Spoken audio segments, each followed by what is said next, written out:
ketemu lagi kepada pemindah tanganan barang milik daerah yang ketiga, yaitu hibah. Di dalam pasal 396 bahwa hibah barang milik daerah dilakukan dengan pertimbangan. Yang pertama adalah kepentingan sosial, kedua kepentingan budaya, ketiga kepentingan keagamaan, yang keempat kepentingan kemanusiaan, yang kelima kepentingan pendidikan yang bersifat non-komersial, yang keenam penyelenggaraan pemerintahan pusat atau pemerintahan daerah.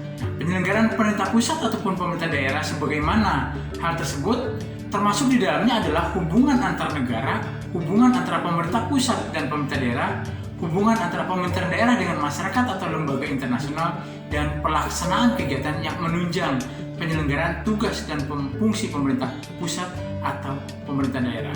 Di dalam pasal 397 bahwa persyaratan hibah antara lain, yang pertama, bukan merupakan barang rahasia negara. Yang kedua, bukan merupakan barang yang menguasai hajat hidup orang banyak. Yang ketiga, tidak digunakan lagi dalam penyelenggaraan tugas dan fungsi penyelenggaraan pemerintahan daerah. Segala biaya yang ditimbul dalam proses pelaksanaan hibah ditanggung sepenuhnya oleh pihak penerima hibah. Siapa-siapa aja nih pihak penerima hibah? Yang pertama adalah lembaga sosial, lembaga budaya, lembaga keagamaan, lembaga kemanusiaan, atau lembaga pendidikan non-komersial berdasarkan akta pendirian ADART atau pernyataan tertulis dari instansi teknis yang berkompeten bahwa lembaga yang bersangkutan adalah sebagai lembaga yang dimaksud. Yang kedua adalah pemerintah pusat. Pihak penerima yang ketiga adalah pemerintah daerah lainnya. Yang keempat adalah pemerintah desa.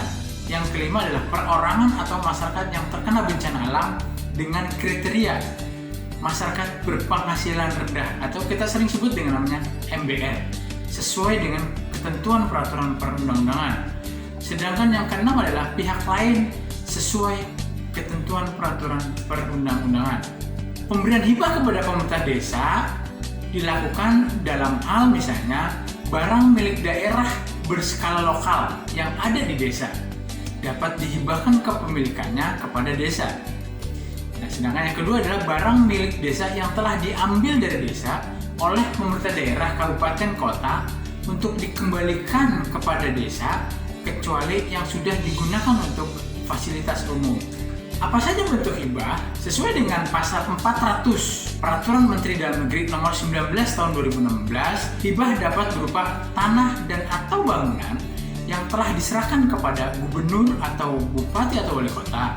Yang kedua adalah tanah dan atau bangunan yang berada pada pengguna barang. Dan yang ketiga adalah selain tanah dan atau bangunan. Selanjutnya tanah dan atau bangunan yang berada pada pengguna barang.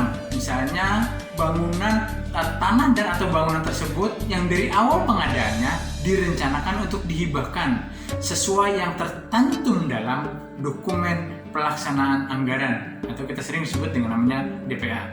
Nah, barang milik daerah selain tanah dan atau bangunan meliputi barang milik daerah selain tanah dan atau bangunan yang dari awal pengadaannya untuk dihibahkan. Selanjutnya barang milik daerah selain tanah dan atau bangunan yang lebih optimal apabila dihibahkan. Selanjutnya bahwa penetapan barang milik daerah yang dihibahkan harus dilakukan oleh gubernur atau wali kota atau bupati.